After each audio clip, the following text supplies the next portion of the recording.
ያዝ ያውና ተጠንቀቀ ተሻገር ግድ የለም። ይሄን ቪዲዮ እየቀረጸ ያለው ይሄ ሰውዬ ነው። ይሄ ሰውዬ መቼም እግዚአብሔር ይለት ማያሳየኝ ነገር የለም። አሁን በቁምላቸው ትሄዳለህ ብሎኛል። ቁምላቸው ና ምንም አይነት ሹፌር የሌለው የመጀመሪያው በሳን ፍራንሲስኮ ሰው አልባ መኪና ጠርተናል። እንግዲህ ያለነው ሳን ፍራንሲስኮ ነው።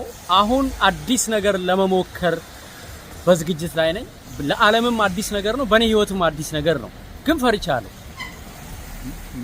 ሹፌር በሌለው መኪና መሄድ ትችላላችሁ ሳን ፍራንሲስኮ ውስጥ። ይሄን ቪዲዮ የሚቀርጽላችሁ ዊሊ ነው። ዊሊ ቱር፣ ዊሊ ኢትዮጵያ ነው። እንግዲህ ማያሳየኝ የለም። እስቲ አሁን ደግሞ ስለለሽ መኪና ሩጣው ሩጫ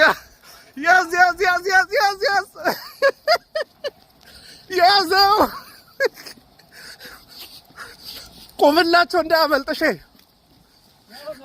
ያውና ተጠንቀቀ ተሻገር ግድ የለም። ቀይ መብራት እየተጣሰ ያው ቆምላቸው ሰው አልባው አስጠበኩት ቆምላቸው። ወይኔ ቁምዬ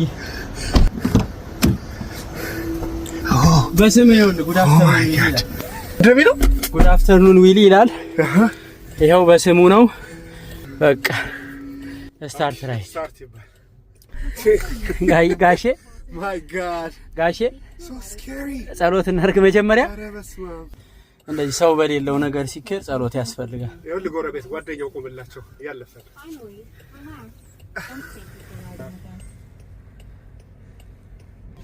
እንደምታየው ነው ወገን ህዝብ። እዚህ ላይ ደርሰናል። መቼም ማረን ሰውረን ነው የሚባለው። ዊሊ ሹፌሩ አይታየም እንዴ አንተ? አራ ይኸው እንዴት ነህ ጀምስ? ሰላም ነው? እንዴት ነህ? ሃይ ዱን ፊሊንጉ እንዴት ነው ግን? ዘይገርማ ከፊት ፊሊንጉ እንዴት ነው? አያስፈራም? ከኋላ ይሻላል። ዊሊዬ የመጀመሪያ ጊዜ ነው በ18 አመት ልጅ በፈረንጅ ሹፌር ስትሄድ? ጀምስ በጣም የሚገርም ሹፌር፣ በጣም ጠንቃቃ፣ በጣም ኩል የሆነ ሹፌር ነው። መኪና ያለ ሰው ይሄዳል ብዬ በእድሜ ዘመኔ አስቤ አላውቅም። በእውነት በጣም የግድ ሰው ሊሰራቸው ከሚገቡ ስራዎች አንዱ ብዬ የማስበው ሹፍርና ነበር።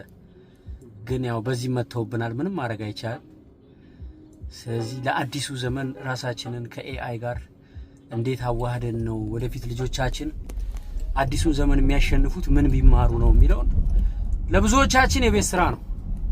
እጅ ይጹም ይላል። ይኸው እዚህ መሪው ላይ